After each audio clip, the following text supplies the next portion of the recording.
that in your bank account, and Yeah. then you have it to replace your air conditioners are the big thing here. Mm, You know, yeah. your air conditioner goes out, you'll die in your own home. So,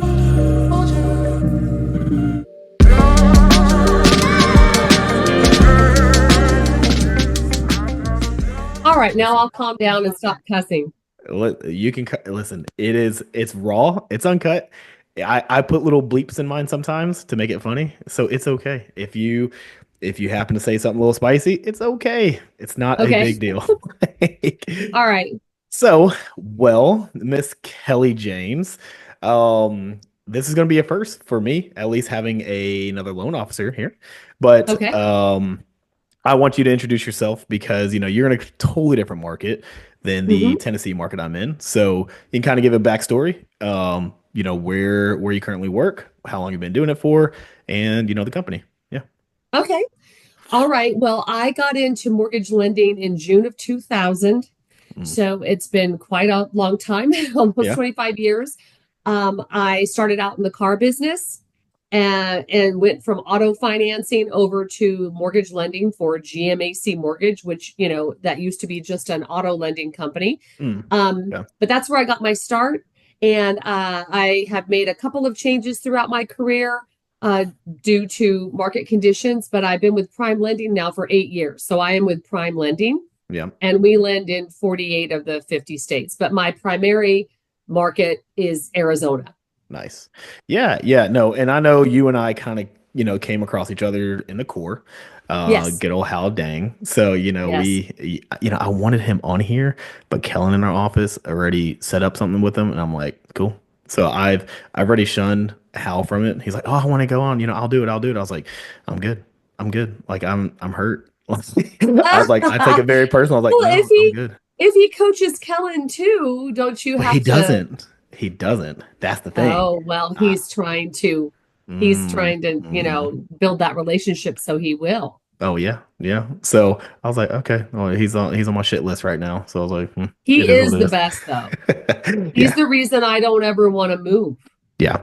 Like Oh, even when I could have moved up, I didn't move up. 1,000%. Like I tell a lot of people like I can't justify paying more when I'm getting like Al's a great coach. You know.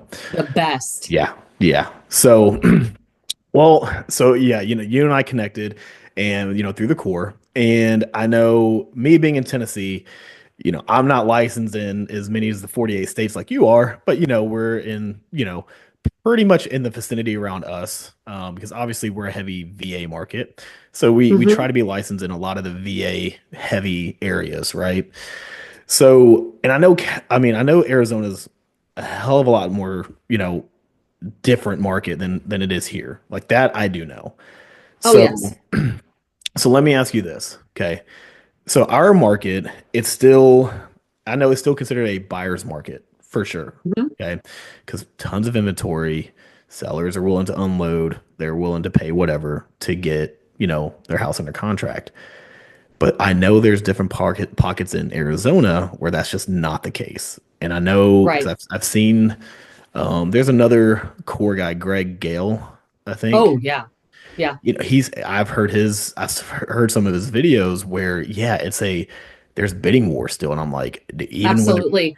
right. So like, this is why I was like, yes, I need to get Kelly on here because I want her to kind of, go over that because a lot of people have this notion of this big market crash, right?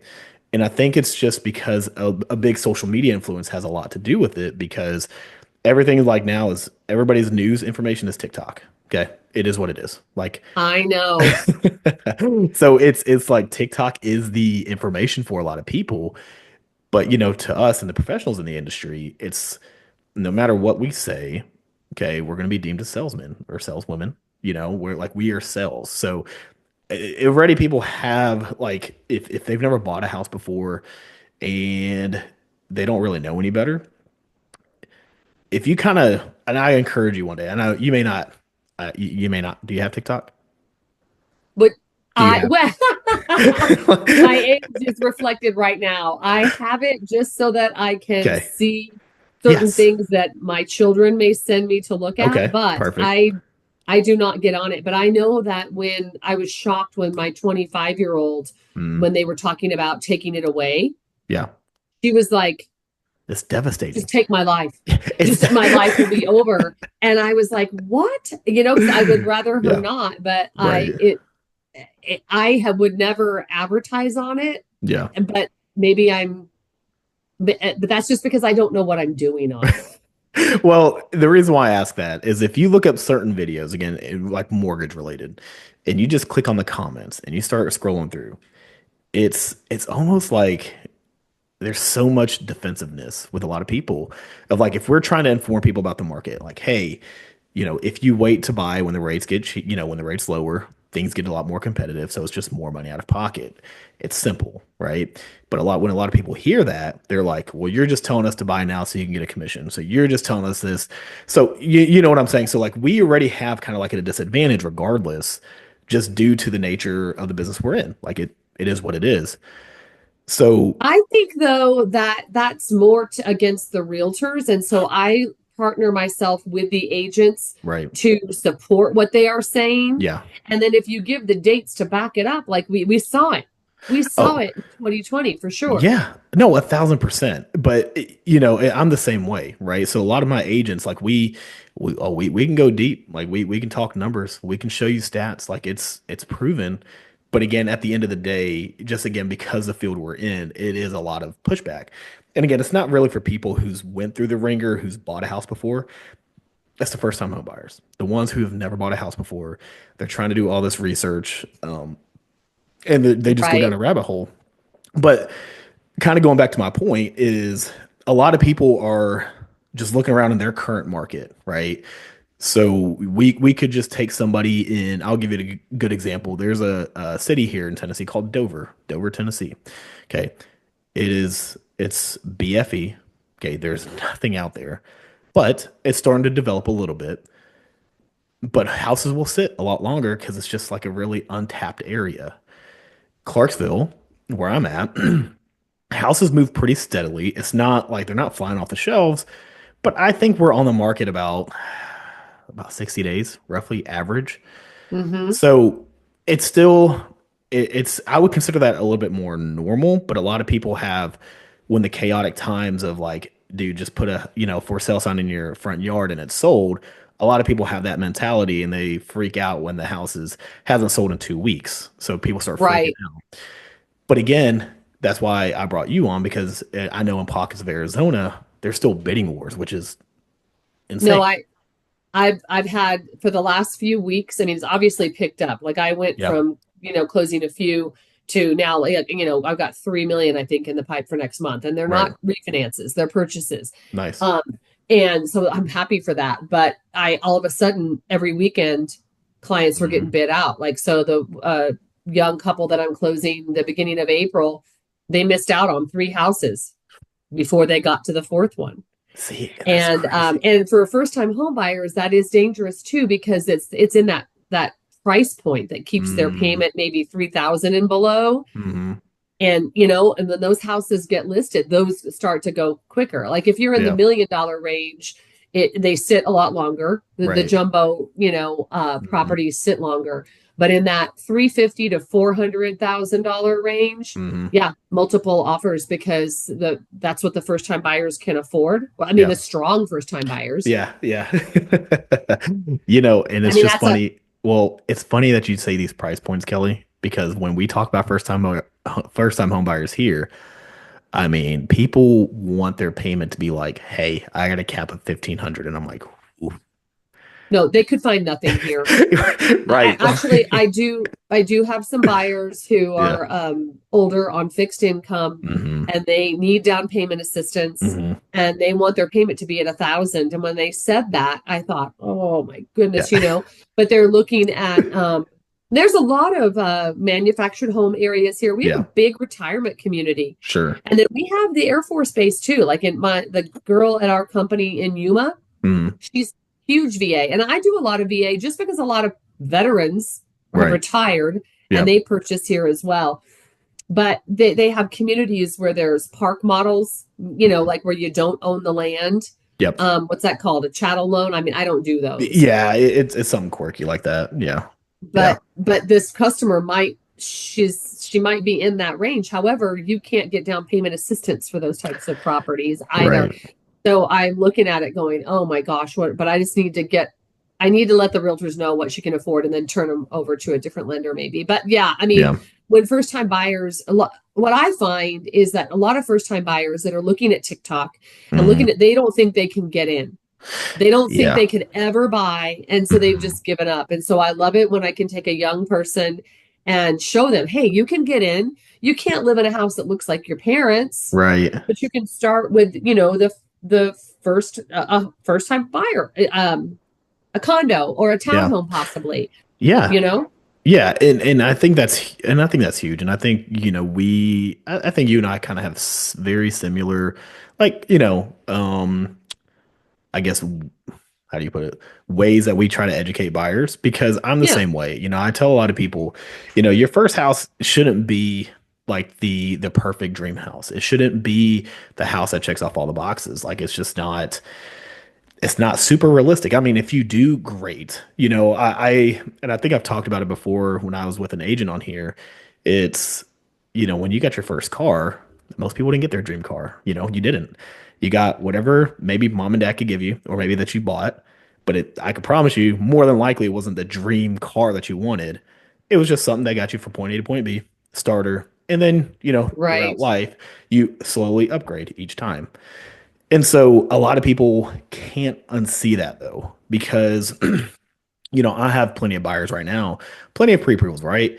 I say right now, buyers are picky. It's fine. I have plenty out there. They're just, kicking down doors, taking their time because there's so much that they can look at. So much.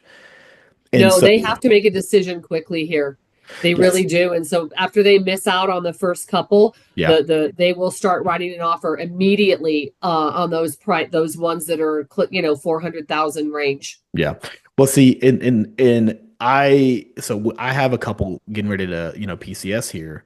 They're coming from I think Kansas to come here to Fort Campbell, and they sent this agent like four houses. I had them pre-approved, ran numbers for them, and these houses again, they've been on the market for less than 30 days. Okay, all four of these houses, two of them already went under contract, and so I did have to have a heart to heart with them. I'm like, hey, like here's where we're starting to see a little bit. Things are starting to move, especially I think it's kind of timing too, where we are kind of creeping up towards and I don't know what, when school is let out in Arizona, but here it's like April, May timeframe.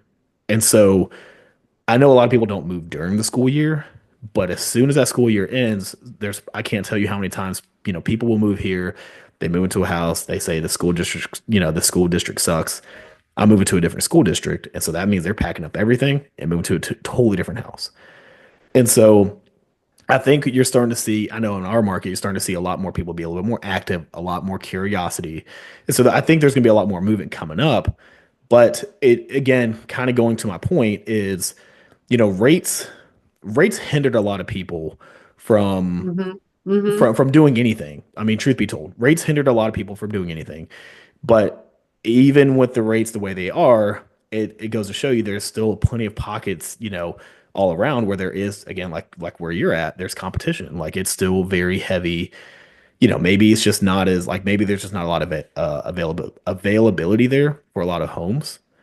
And Well, there so are homes, but like the price point, mm, like if you're up in the 500,000 to 900,000 range, right. there's probably a lot more. I Yeah. mean, I have contracts for those too, but the ones that get beat out are getting beat out are the lower priced ones. Yeah, and I think, I mean, I think that's always going to be no matter what market we're in, it's, there's always going to be clientels for those, those price ranges, and they're always going to be the most competitive because again, it's let's get into a house for as cheap as we can and for as low as, the lowest monthly payment we can.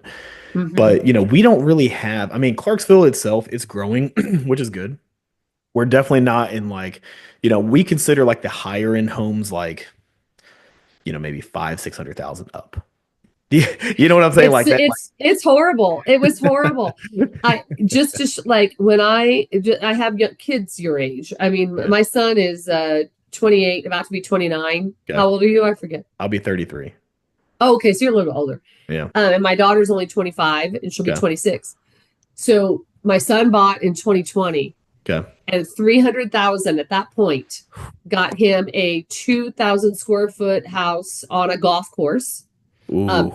Yeah, very nice. Yeah. So, okay, so scroll forward. My daughter, she's three Yeah. years younger. She literally Hmm. buys 3 years later. Hmm. And that 300,000, she has Hmm. a cute little place, but Right. it's a townhome. So she shares walls with her neighbors. There's not a garage. Yep. And it's like 1,000 square feet.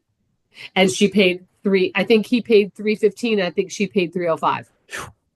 And Yeah. she's like, oh my gosh, this is unfair. But I said, well, when Jared was buying his house, you were only, 20.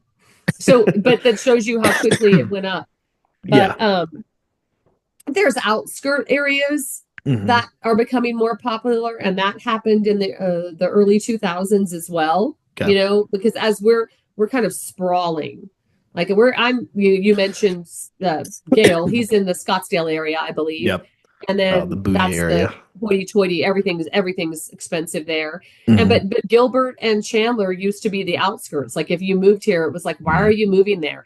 And now these are the hot pockets of where everyone wants to live, but the price point has gone up so high that the first time buyers aren't necessarily buying in Gilbert or Chandler. Yeah. They're buying a little bit further out, And, you know? and I think Clarksville, so I think Clarksville's sort of kind of like that now in the aspect of, you know, well, actually, you know what? I'll say Nashville. Okay. Nashville, totally different animal. Even though I'm about 30 minutes away from Nashville, it's one of those things where I don't know, like, a lot of people can't sustain the payments or the purchase prices in Nashville because, again, like a shoebox over there is going to be like $500,000 for like an Right. 800 square foot house, right? And so, yeah, I mean, Nashville's starting to like combust, and essentially everybody's just expanding outward. So obviously, it's driving everything else around Nashville up because there's again people just moving and they're willing to travel to work. But Clarksville's always been the paycheck to paycheck kind of town. It's always been like that. It's sort of still like that. It's not where you have these high roller people. I mean, there are high rollers here, don't get me wrong, but it's not like where, again, where they're buying, our starter homes like 400K or 500K is like, no, like people are still looking for that 200,000, 150 price range. And that's just really not doable now. So like, yeah, people are starting to slowly expand outside of Clarksville. And, do you guys have a lot of big builders there, don't you? Like, do you guys like Oh like have, yeah. yeah. See, it's weird because Clarksville, we just had a couple of builders come here, like Lennar and Ryan Homes come in here. My son works for Lennar. Okay. Hmm. He's a lender there. Kelly. Lennar Homes, listen. Like, I see the thing is like in Nashville, I think they can get away with it. Okay. The reason why I say that is because it's just a totally different market compared to Clarksville. When these big time builders used to try to come here, they never made it. And the reason why is because there were so many like local builders that it didn't really they eventually phased out, if that makes sense. Like they would phase out and no, Kelly, you frozen? Oh, she's frozen. I'm losing Kelly. Are you there? There you are. There, it was like, oh, I'm keeping this. It was like a frozen clip. I was mid talk. I was like, "Ooh, Kelly's face is frozen." I was like, "Kelly, you there?" So it's I was doing the same thing with you, but I didn't snapshot it like you did. no, listen. This is all. I don't edit any of this, so it'll be uploaded. It's okay.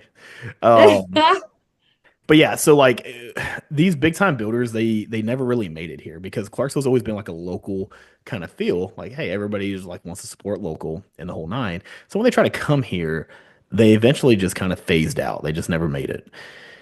And it's kind of they try to come back again. And the thing is, so I know like with Lennar and all these big time builders, they're like, hey, use our builder. I mean, use our lender. We'll give you 15,000 towards closing costs. If you don't use them, then we're not going to give you any concessions, right? So for a lot of people, it's almost like a no-brainer. Like why wouldn't you use their preferred lender? because it makes no sense. Like, why would you forfeit 15K, right? But now, because of homesteading, because the market's different, believe it or not, like Lennar is actually opening up to saying, okay, hey, bring your own lender, we'll pay concessions, let's just get the house sold. Oh, that's not the way it is here. See, Here, right?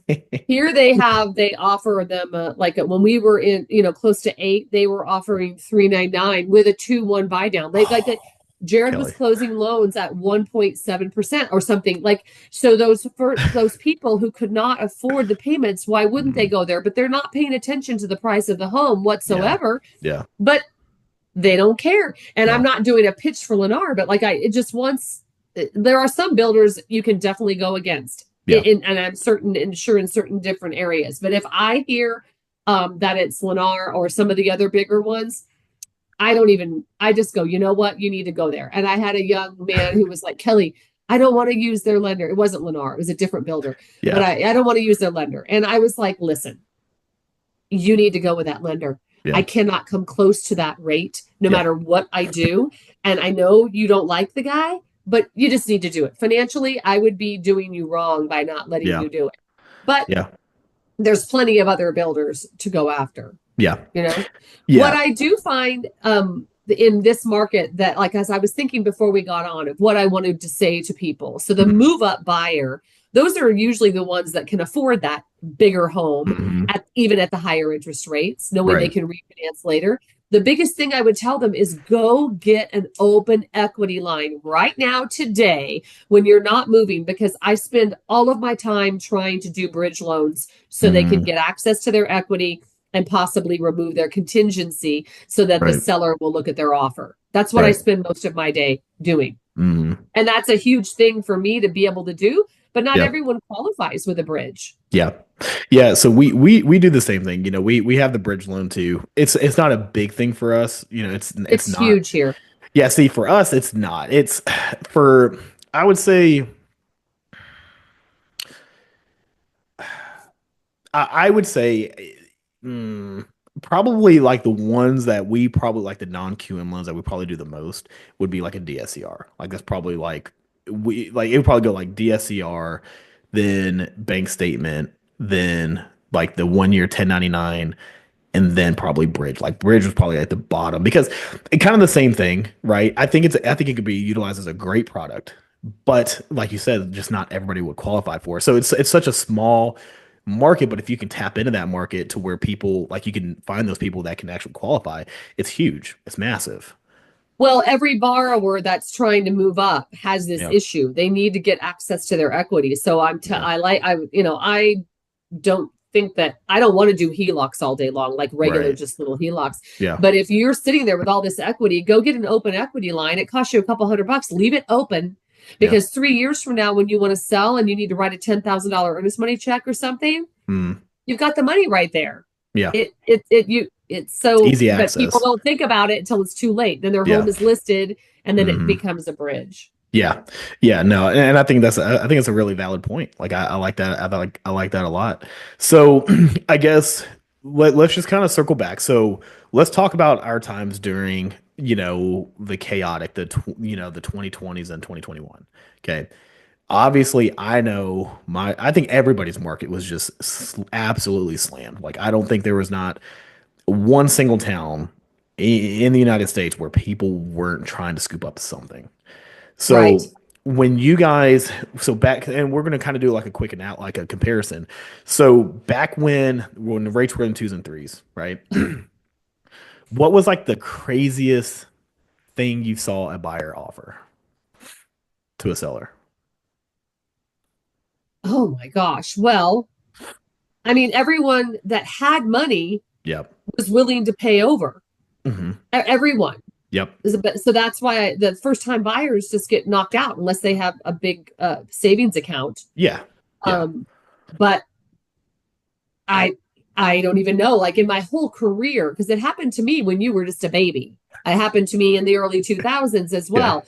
And Yeah. that's the one I remember, the first contract that I received, because Mm. we were in the threes back then. We Hmm. were that was super low before that crash in '08. Yep. And someone offered 40,000 over, and the appraisal came in normal.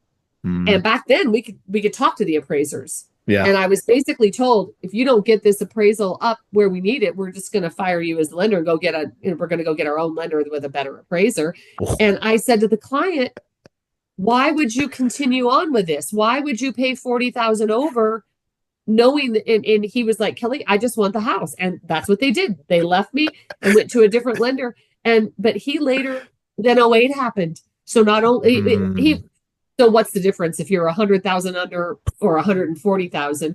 But that was happening in 20 and 2021 as well. Yeah. People Yeah. just, if you didn't have the money, the other offer would come in and over yours by 10 grand or whatever. Yeah. Yeah. See, and And waiving inspections. That's what I saw. yeah. Waiving their inspection period. And Hmm. I'm like, oh my gosh, you don't even know if the foundation is cracked. And our Hmm. environment, the foundations don't do so well. Yeah. Maybe because it's so dry. And then all of a sudden, if it rains, everything swells suddenly and then they crack or something. Right. A lot of farmland too that we build on top of. Mm. But yeah, waiving the inspection is totally scary to me. Yeah. No, I mean that's pretty much in line to how our market was back in that time. I think the offer I remember the most was it was a $40,000 appraisal gap. Cool. Yeah. They offered yep, waived home inspection. It was pass or fail. They didn't ask for any repairs. They offered a um it was a dinner night to Nashville, and it was um I guess the husband really liked whiskey, and it says, Wait. The buyer was offering to the sellers a yeah. dinner night? Okay, okay.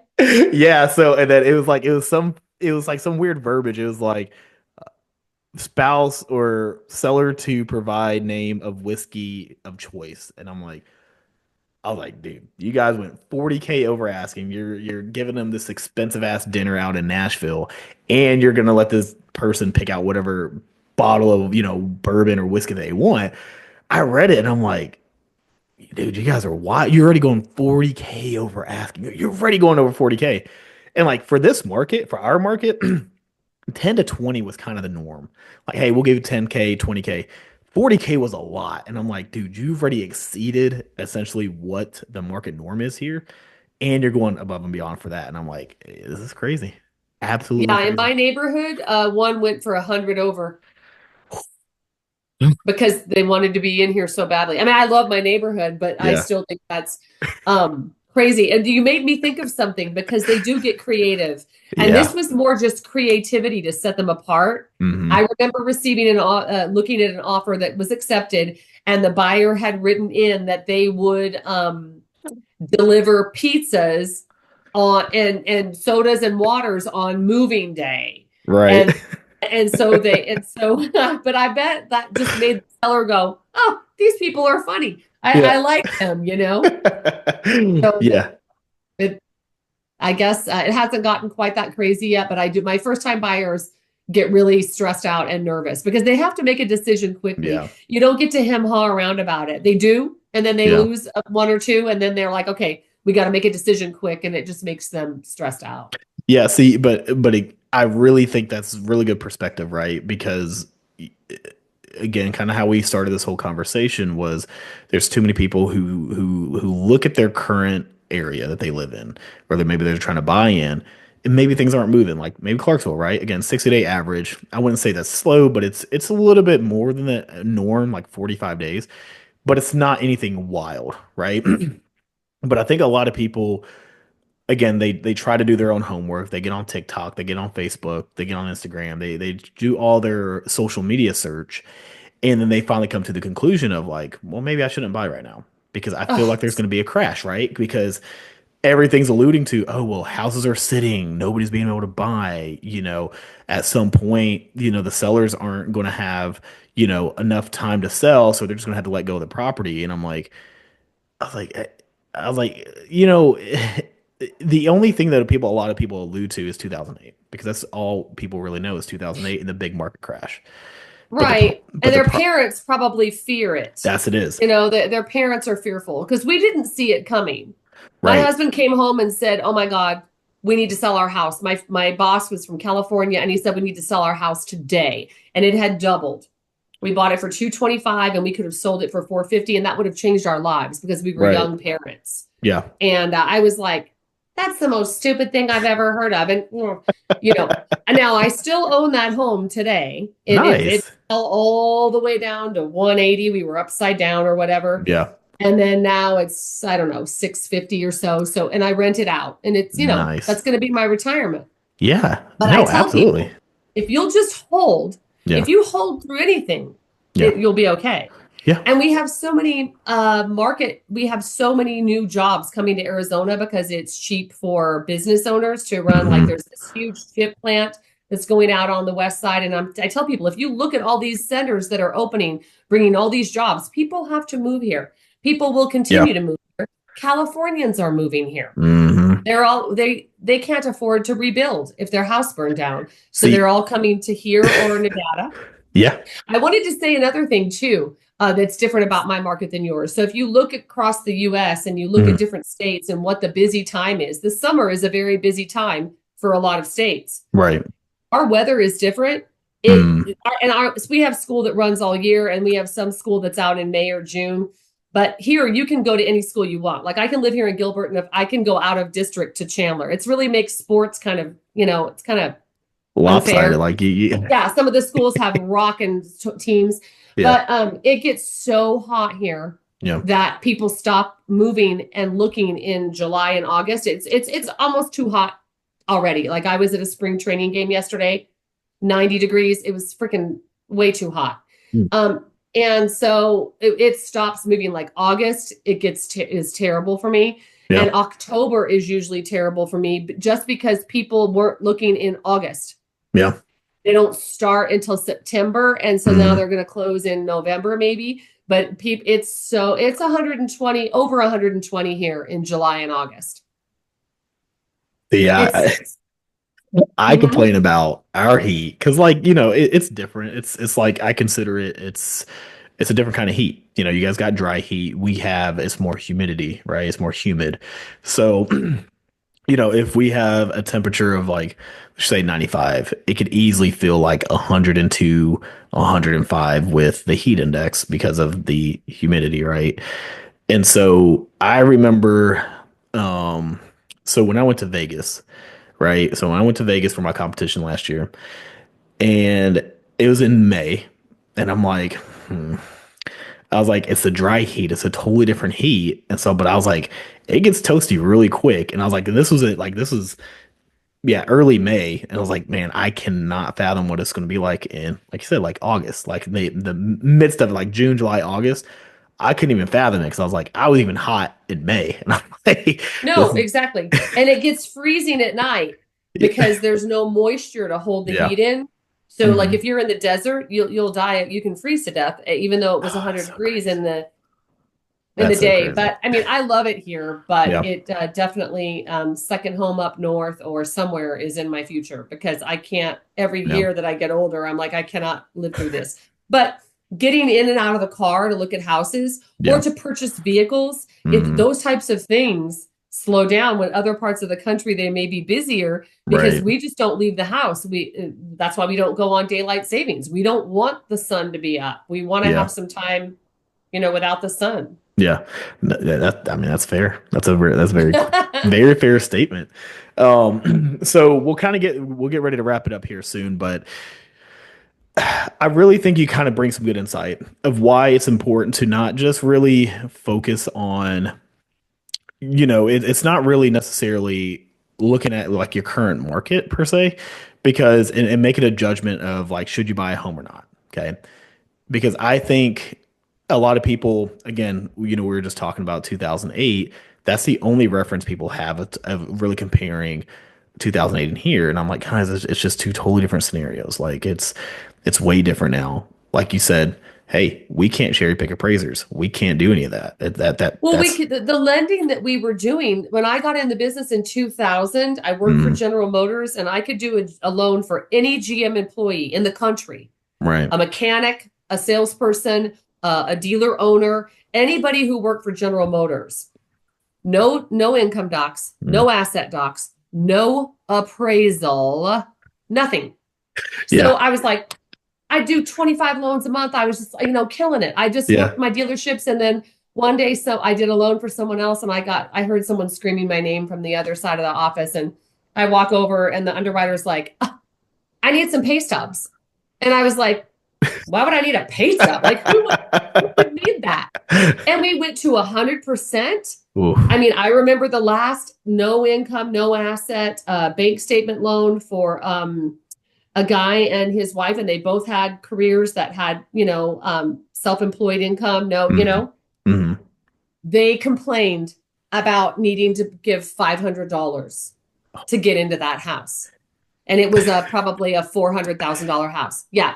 Oh my goodness. And like, and that's crazy because like you put that in perspective, like a $400,000 house back then in the early 2000s compared to now. Well, I yeah. mean, I would And say it's equivalent to like well over seven figures, like in oh, today's society.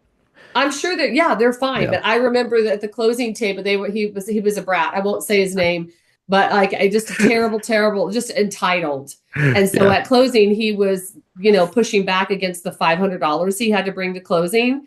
And Mhm. my agent and I talked, and I said, I'm going to tell the title company to walk him out. I'm not giving him a $500 credit. I'm not.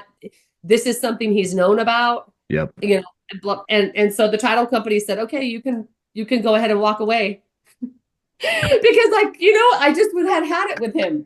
But he was the last in no income, no asset, zero down Yeah. loan. Like he didn't have to prove anything. Right. But see, but again, and a lot of people don't understand that. Like that's you want to talk about a market crash. That's the perfect storm for one. Oh Nowadays, yeah. nowadays it's the opposite. Like people get so upset with us. Oh, why do you need to know that? Why do you need to know where this money came from? Why do you need to know this? And I'm like, guys, like if just do a little bit of history search, and I was like, well, let's look at 2008. Okay, yeah, you could have wrote on a napkin that you worked at McDonald's and made like $100,000 a year. Okay, I don't have any way to verify it. I don't need to verify it, right? We're not the police. Yeah, I would right, go, really? But right. you know, Well, you know what I say to people? I say, you know what? I really need can I borrow $25,000 from you, Daniel? Can I really need to get this car and I've been wanting it and then I'm gonna get paid in a few weeks. Well, can I have 25,000? And you're like, well, what? Well, you why? know me. Yeah, I'm good for it. You're asking the bank to give you 400,000. right. Do you have a pay stub? Yeah, Just show it. yeah, Let's yeah. move on. Yeah. Yeah, but again, and I think a lot of people it's a very I think it's a very surface level way of thinking, meaning they don't really know the nitty-gritty of it. It's just very surface level like, okay, hey, this happened in 2008. People overpaid for a house. Well, guess what they did when the rates were in the twos and threes? They overpaid for a house. And I'm like, yeah, but it's like now we have things called the ability to repay. And so like we have to check everybody to make sure they can afford said mortgage.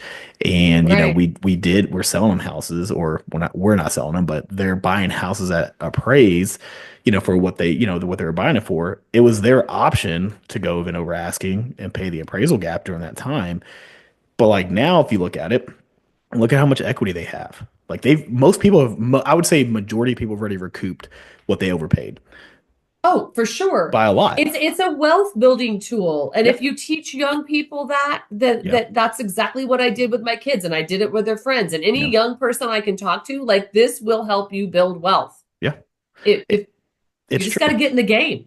Yeah. But again, I do sympathize though, because it is tough. It's a lot tough.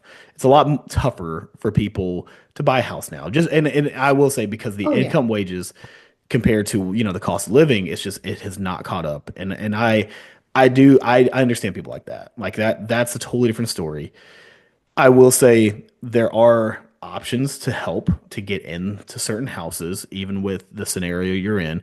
We talk a lot about like non-occupying co-borrowers, maybe even a friend. Yes. Even a friend. If let's say you guys are fresh out of college, cool. Well, you got a friend that you trust, okay? You better, I mean, as long as they got a good head on their shoulders and you guys can come together and say, hey, can we wing this out for 2 or 3 years? I split the mortgage 50-50. And then hopefully the house appreciates, for to where we can walk away with something and invest into something else down the road. Like there's always ways to look at it. It's just people look at it as let me carry the workload by myself or me and my spouse. In reality, I think nowadays it may take a little bit more than just you and your spouse or you and your significant other or whatever that may be. I think again because well for our town, right? Let's just say the average because what's your minimum wage there in Arizona? I feel like it's 16 something, maybe 15 or 16. Do you know what Isn't that Tennessee is? terrible Do that I don't know? you know what Tennessee is? Eight. I don't know. What is it? Seven and a quarter. You can't see right. See, you cannot survive off of seven and a quarter. Well, you It's can't survive off 15 or 16 here either. Like I was looking at gas. I was just in Florida and it was like yeah, $2 and something. yeah, What yeah, we're crazy. I'm more than that. It's just when I moved here, it used to be like it was a podunk. Gilbert was a podunk town. sure. And now it's a, It's bougie, big city, busy, yeah. I guess. But yeah, Wait, it's did you have your baby yet? not. Listen, we are. We're about, I would say, a solid 2 weeks. Like we're prepping between now and anywhere between 2 weeks. She should be here because the baby is dropped. Like she's dropped almost 2 weeks ago, so she's right there. Like, Go swimming. You have a gym with a heated pool or somewhere? Go listen, swimming. I told you that. She needs to I go swimming. my wife is probably the most stubborn person right now. I try, like, when she's in pain, hey, do you want, let me go run you an Epsom salt bath so you can soak and relax. I don't want to get up. It hurts. Okay. Would you like a massage again? Like, would you like me to massage? No, I'm just hurt. Do you want anything? No. And then I just hear is like, uh, I'm like, she's like, I'm so uncomfortable. I was like, well, is there anything I can do? She's like, I don't know. And I'm like, well, there's got to be something that may feel good Well, temporarily. going swimming, it takes all the pressure off. It like you don't feel like you're pregnant. Like it also if she's swelling in the ankles and stuff, Yeah. it'll push that up. But anyway, people don't want to hear Well, about that. But I well, just wanted to ask. well, no, seriously, she listens to all these podcasts, so she'll take this, and she more than likely she will listen to this part, the one that we just talked about, and she will say, no, you don't offer this, Daniel. No, you don't do this. No, you haven't offered me to take me to do a pool. And trust me, yeah. You're just mad. She's gonna get mad at you. When she's in birth, she'll get mad at you again. Listen, I've already kind of prepared myself just to go into that labor room and just take it. Just I'm just like, okay. Anything that is said, just let it go over. Yeah. I'm fully aware. I'm like, okay, I'll just take it with a grain of salt and just move on with it. It's okay. It's not a big deal. Um, well, no, but so like we're creeping up close to an hour. So I Okay. really appreciate you coming on. It's really Well, cool. thank you. Yeah. It'll be on YouTube. It'll be on Spotify so people can listen. And Okay. so I do post it on my Facebook. I don't think I have you on Facebook, but I will find you somehow, some way. I will I don't find know you. why we haven't, but I'm not a Yeah. huge Facebooker either, but I'll look you up Yeah. now. There you go. Yeah. And then I'll tag you in it and all that jazz. So hey, Okay. maybe it'll spark some of your realtors or maybe, some of your friends and then, get a little life update. See what you're doing. So Well, and it's a first, so maybe yeah. it'll encourage me to do more. Yeah. See, but this is why I think that you would have been a good fit because you really don't have a problem talking like in this room, like in this kind of aspect, right? I have dealt with people not like on a Zoom call, but like that just I don't know, like the conversation is very hard to keep going. Like it's not a lot there, and I'm just like, okay, well, I can't keep carrying the conversation. It is what it is. So Right. yeah, so I No, think I'll talk a blue streak. I have to keep myself from over talking you. You know what I mean? I have to consciously, like, I have a thing when I'm with my realtors. If I'm, Mhm. on a meeting, I will sit like this or something to make me keep my mouth shut. You know? I'm very bad about that. Like I get like my wheels just start turning and I'm like I don't know. Like I spit it out and I try to hold it sometimes, but then sometimes yeah, it just overtakes. But Well, I think that both of us are excited about this. Like you mhm, mentioned earlier about sales, and it is sales, but Yeah. sales is just relationship building, and we're problem solvers. Yeah. People need money in Yeah. order to buy property if they want to invest, and we give them the tools to do that. Yeah. And I'm so passionate about it. Hmm. I want to share it. Like I can fix Yeah. that problem, or I can make this work, or you don't know about this down payment assistance, and Yeah. so that's why we're that way. Yeah. We Yeah. like what we do. Yeah. And it's one of those things I just kind of like, I kind of let it go through one ear and out the other when people have that kind of mentality. Cause I've also talked to even some of my personal friends from high school that, they would message me on Facebook and we would have a conversation. And it's always, yeah, well, he's like, are you just saying that, just because you feel like, that this is just good for your business? And I'm like, dude, you reached out to me on Facebook. Okay. I'm just giving you the information. And I was like, I will give you my personal opinion. But I always end with, you are more than welcome to do whatever you want. You can do your own research. I'm just telling you from my industry, from what I see, for what I know, here's where everything is at. You take that, you can comprehend whatever you want to comprehend, you can take it for however you want to take it. But at the end of the day, I'm not going to force feed you to buy a house. It's not happening. Like, No, we're in this for our career. There yeah. are people, though, in our industry that jump Oh yeah. out Yeah. when it becomes hard and they Mm, jump back in when you can mm, make a lot of money. And yeah. that person is not necessarily one that I think is caring about the long-term relationships that No. we have. And if people want to look, I'm in a wealth builder group here in Arizona with some realtors and things. And like Mm, I don't have the exact quote, but they were talking about the wealthiest people in our country and what they're doing. And a huge percentage of them are moving their money from other investments and putting them in real estate. yeah. Real estate is always going to be a good long-term hold. Yeah. And so if don't listen to me, look at what other people are doing. Yeah. And you can watch it and it can go by or you Mm. can jump in. I think the biggest hitting point I tell a lot of, buyers right now, I tell them, well, the people who bought when the rates were chaotic, look at how much equity they've gained. So I was like, if you have the Yes. tool to buy prior to that, like you could be in the same boat as them. Like, but you could avoid the madness. You could avoid the appraisal gap, the waiving of the home inspection. Like, if you can just really look past the rate, like that's the biggest thing. Just like Exactly. if you can just look past rate, like if your payments are comfortable, my first thought is like if your goal is to be a home buyer and your payments are comfortable, you need to send it. Like you need to get into a house when you Right. can and just go for it. But if you're one of those buyers where you can afford it, it's comfortable for you, but you were just so disgusted by the rate and you want to wait, I tell people all the time, I'm like, hey, that's fine. Just understand it will come at a cost. That's all I say.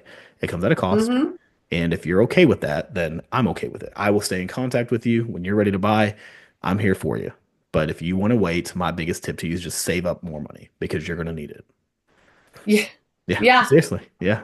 Yeah. Because people right now, some people have just enough for their down payment. And I'm like, that's cute. You're going to need your down payment and closing costs. you know? Right, because the sellers will stop helping. Mhm. The Yeah. biggest motivator, if when sellers or listing agents ask me what I'm seeing, I like don't lower the price. Yeah. A seller concession to lower that rate is way more valuable Yeah. to the buyer than a $10,000 price cut Yeah. because Eh, that $10,000 can be used to buy their rate down maybe a little bit or whatever. And Yeah. so Yeah. yeah, but once the sellers have multiple offers, they don't have to give Goodbye. anything. Yep.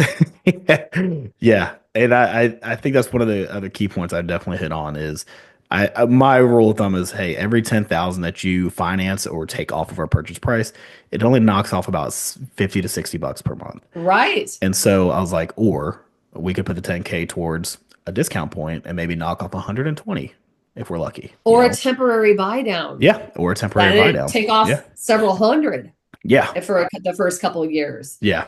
Yeah. So, but again, it's just we still live in an era where parents have a big influence, and they're like, "Well, you need to get a better deal on this house." And I'm like, "Okay, unless you're talking about shaving off hundreds of thousands." Like, a lot of people were like, "Hey, well, what about if I put $5,000 more down?" And I'm like, "Ooh." Your 5,000 is just not going to it's not going to do what you think. Because like I know No, $5,000 is a lot to, quite a bit of people. $5,000 is a lot of money, but $5,000 in regards to a mortgage that you're going to be financing for the next 30 years, I was like, right. it's kind of pennies at that point. It really is. I So tell them just hold that in your bank account and yeah. then you have it to replace your air conditioners are the big thing here. Mm, Your yeah. air conditioner goes out, you'll die in your own home.